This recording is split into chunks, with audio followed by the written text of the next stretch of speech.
Alleged fraudster Fred Ajidue is to face a fresh arraignment on February the 5th, more than 10 years after he was first arraigned in 2003 for fraud charges totaling about $1.69 million. He will be appearing before Justice Kudirat Jose of the Lagos High Court Ikeja, who has been assigned the case following the withdrawal of Justice Olubunmi Oyewole. Justice Oyewole's withdrawal may not be unconnected with a petition written to the Economic and Financial Crimes Commission (EFCC) by a former Chief of Army Staff, retired General Ishaya Bamayi.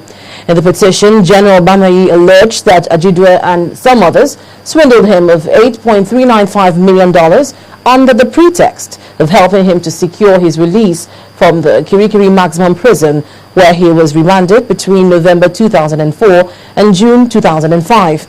In 2003, the EFCC had arraigned Ajidue before Justice Oyewole for allegedly defrauding two Dutch businessmen of about $1.69 million between July 1999 and September 2000.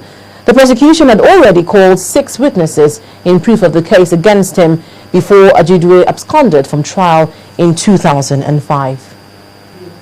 As lawmakers in the upper legislative chamber begin debate on the 2014 budget, it appears that senators from the All Progressive Congress (APC) may be following a directive from their party to block all executive bills.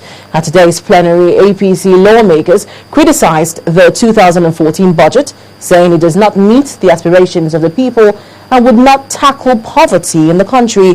One APC lawmaker, Senator Sadiq Yaradua, questioned the efficacy of the policies by the Minister of Finance, Dr. Ngozi Okonjo-Iweala, and called for her resignation. This is the first Senate plenary session for the week. Last week, the Senate announced that it would devote the entire week to debating the 2014 budget, and at Tuesday's sitting, lawmakers did just that. This is applicable to both sides.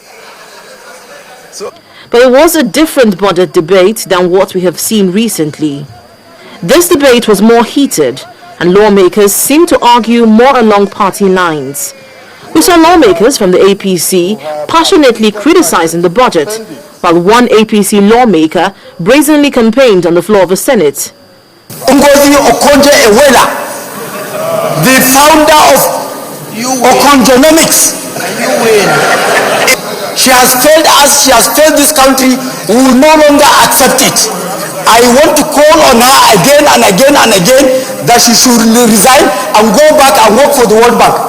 Presidential Amnesty Program, 23.6 billion. Reintegration of ex-militants, 35.4 billion. Total, 59 billion. While total budget for the Nigerian Army is 4.8 billion. Ministry of Defense headquarters, that includes Army, Navy, Air Force, 34 billion. Mr. President, are we serious? Let me give Nigerians the good news. There is hope in the horizon. Amen. The medicine is there, Mr. President. That medicine is a compound mixture of aspirin, palacetin, and caffeine.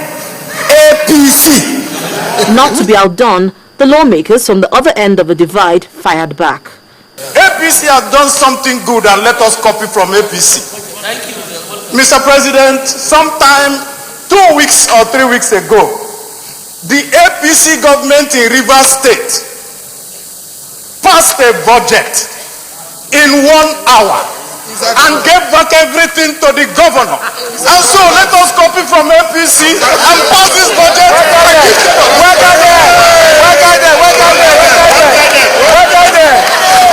The political undertone of the debate was not lost on the Senate President. Let us use a national magnifying glass to look at it and not reduce it to partisan positions, please. The budget debate is expected to continue on Wednesday. And that's all from the nation's capital. Back to you, Amarachi. Thanks a lot, Linda. Welcome back. We're staying with party politics. The leader of the APC caucus in the House of Representatives, Mr. Femi Gbajabiamila, says members of the caucus will consider the interest of the country on blocking executive bills sent to the parliament. After a meeting of the caucus early this morning, the minority leader said the lawmakers of the party will keep studying the situation in the country.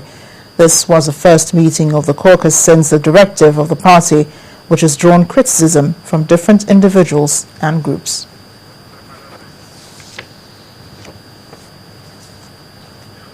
On the way from politics, the president of Believers Love World Incorporated, Pastor Chris Oyakhilome, has urged wealthy Nigerians to do more in developing the nation's education sector.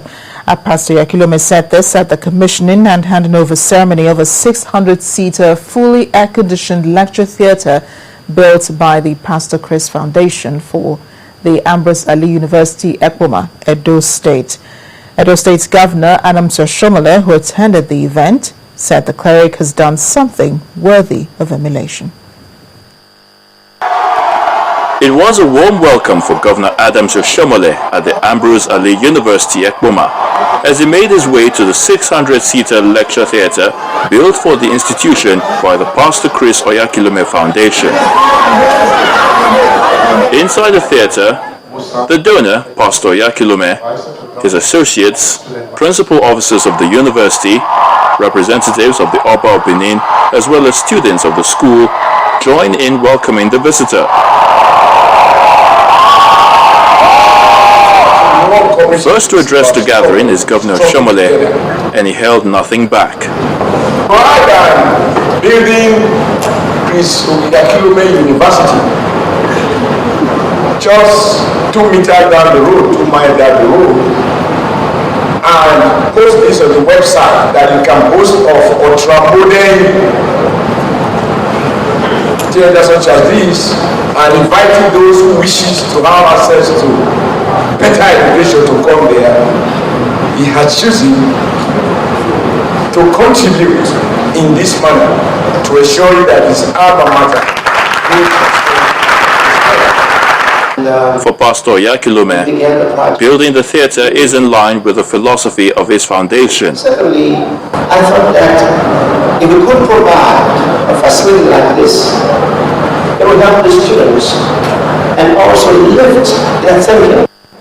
After that, the guests took some time out to commission the project.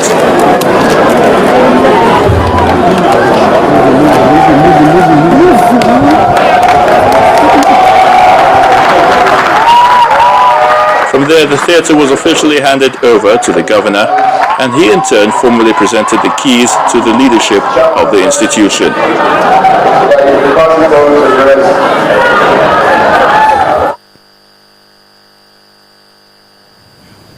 Well, back here in the southwest, the government's business in Ogun State may be in for an overhaul to ensure effective and quick service delivery. Towards this end, a 3-day retreat has been held for officials and political appointees from ministries, departments and agencies of the state government. The event, which held at the Temperance Hotel, Defense Center, Ota, was attended by the governor and members of the state's executive council. Governor Ibikula Amosun described it as a deliberate effort at human capital development. To be pride with is the human capital development that we are going to leave behind for Ogun State.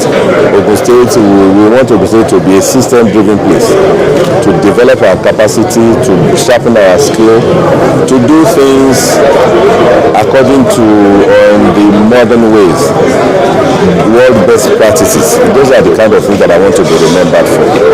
And there are no better ways to do this than what we are doing. Continuous training, continuous improvements on the way we do things, service delivery. If we get all of those things right, it will be difficult for anybody that comes after our tenure to do otherwise. Because look at all the other states, look at Lagos for instance. It's now system driven, it was on autopilot.